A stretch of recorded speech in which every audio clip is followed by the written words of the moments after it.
I'm Joe Grover, the Chief Marketing Officer of Homie, and I'm here at the SiliconSlopes live event interviewing Brent and James, the co-founders of Blip.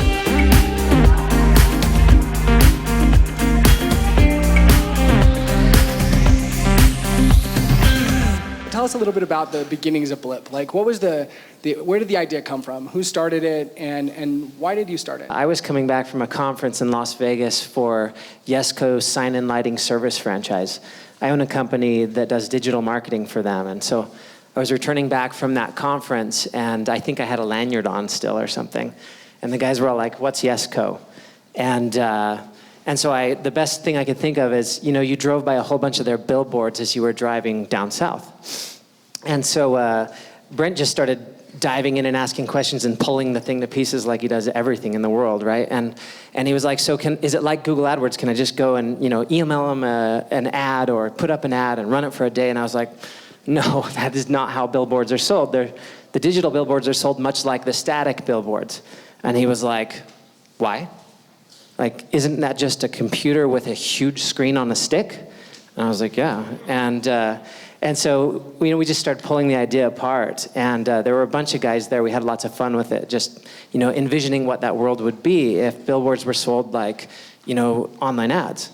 About 6 months later, we're sitting down at a Mexican restaurant, and he brought it up again, and I was like, let's really look at this. And what became clear to us is that we were probably, of the few people who might have been thinking about billboards in the same way we were probably the best suited to pull it off for a number of reasons. Good relationship with Yesco that I had, and Brent's background in technology and so forth. So that's how it got started. They've started replacing the vinyl stretched billboards with the digital billboards. Those, like James was saying, those really are just computers with 48-foot screens next to the freeway. And what we do is we take small pieces of those billboards and fractionalize them even smaller, so that any advertiser with any budget can afford at least some piece of the time on that billboard. It's a small percentage of people that can fork out tens of thousands of dollars to show up on a billboard. And you've got, digital online, Facebook and Google and so forth, and all of the advertisers that are smaller are going to them. Wouldn't you like to tap into that other 98% of businesses that are not on your medium, right? And it's a great benefit to them because they've never had access to broadcast advertising, true broadcast advertising within those budgets. If I'm a startup CEO, why should I consider Billboard as a potential way to brand and build my company? The biggest brands in the world, they've always used kind of a mix of marketing channels to receive the best results, right? You have your branding mediums that create brand awareness and brand authority. They're kind of top of funnel. And then as you move further down the funnel, you move into transactional mediums like pay-per-click advertising and so forth. So as you look at a startup, initially, you're probably going to be looking at most of your budget being transactional. But over time, what you need to do is you need to transition more and more of your budget to these brand building, brand authority, brand awareness mediums so that all of those other transactional channels can become more profitable for you. If you think about it in terms of long-term benefits to a company, if all of your advertising is simply transactional, what happens when you turn that spigot off, right? Everything dries up. But if you build a bunch of brand awareness and brand authority over time, you turn that spigot off and not much changes, right? What happens if Coca-Cola stops spending on Facebook tomorrow? They don't even notice, right? Billboards are one of the ultimate long plays as far as marketing strategy. You can't do a billboard for 1 hour and expect to really see the same results that you'll see by doing Google for 1 hour, but at the same time, you can't do Google for 3 months and expect to see the same results that you'd see from billboards across that same 3-month span.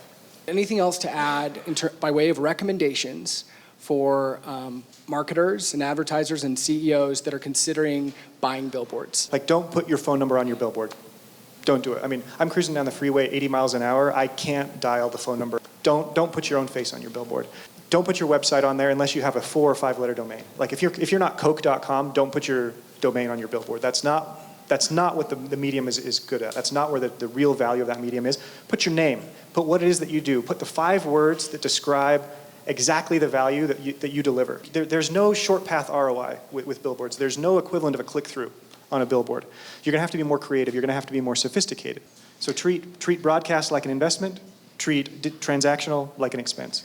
Why do you think it's taking a little bit longer for some industries to adopt technology, to kind of create efficiencies, to create not only efficiencies but lower costs for consumers and advertisers. If you look at the billboard industry, for example, in the United States, there are three really big billboard owners, and there are a number of smaller independents. And I think that it's been so good for them so long that they've just been trying to hold on to the old model.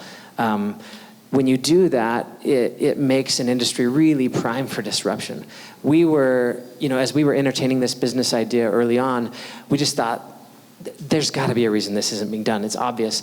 We were the first to the game and we were late to the game, and we couldn't really understand why. But that's the only thing I can really think of, is that they've had a good thing going for so long, and it's been kind of a triopoly with a number of smaller independents, and they've just been able to hold on to it. But they've been missing out on something, right? Where digital online has been growing like crazy because they found a way to address the entire market. So that's where there's a ton of opportunity. And the disruption in this case is actually all accretive. It's really fun to enter an industry when everybody wins, right? The sign operators win, the small businesses win, even the people selling the hardware for these billboards, they're stoked because we're cutting the payback period on a new sign in half for them, right? So it's a disruption, but a positive disruption in this case. So tell us a little bit about Blip. Like, how big are you guys? How fast you're growing? Yeah, the soft launch was in June 2016. After about a year, we were able to prove out our assumptions. We found that we added 11% new revenue to their top line digital revenue without adding any expense. So that all dropped to the bottom line, which is transformational in terms of profit margins, right? So we took it to the industry after that. And now we've gone from 4 Western states and 30 digital billboards to 42 or 43 states out of 46 that allow billboards.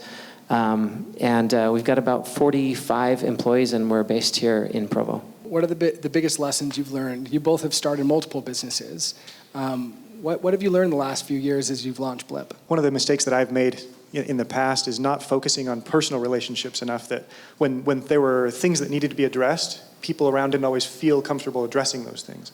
And that's one of the things that I've really focused on this last go-around, is making sure that is a big part of the company culture. And then that is spread beyond the company culture into our relationships with third parties, with other companies, partners outside of our company as well. If you take an approach of abundance in the relationships that you enter into, and you try to genuinely find opportunity for everyone to win, usually that means that you're going to give up something, right? You don't have to take every chip off the table. So if you approach these relationships with a perspective of abundance, and when that happens on both sides, usually you can create outcomes that are way more exciting than if either side of that negotiation is really trying to be greedy. What you're really describing is generating new value, rather than just arbitraging or inserting yourself into an existing pie and taking a slice. It's generating new value. You have the flexibility to be abundant if there's new value being generated. You have to be scarce if you're not, if you're just capturing some piece of somebody else's pie. It is really gratifying to see a company that creates new value and that's also kind of long-term focused. If you're product focused, what that means is that you're dedicated to the creation and sustaining value, right? And so when companies come in and they build something that's valuable and they make long-term decisions instead of just trying to make a buck today, those are the people that we kind of want to emulate. There are a few little niches that have emerged that are really entertaining. We're really big with rappers. Like, for whatever reason, they love billboards. We're really big with in the cannabis industry. For whatever reason, it seems like they've had no access to marketing or advertising anywhere, and suddenly they do, and they're all over it. People who are running events, they seem to be very, very successful on the platform too, so we see a ton of that. Obviously, people who do big events have been on billboards for a long time, but even micro-sized events can make a lot of sense on our platform. One of the great benefits of boiling down something that used to be sold in big chunks into little 8-second chunks is our advertisers on our platform can target any time of day, any day of week. They can target whatever they want. Well, thank you. I think it's been phenomenal to hear from James and Brent and their experience building Blip. I hope you learned something, and there are some insights here that will be helpful in you building your own businesses and growing your own companies. Thanks for having us.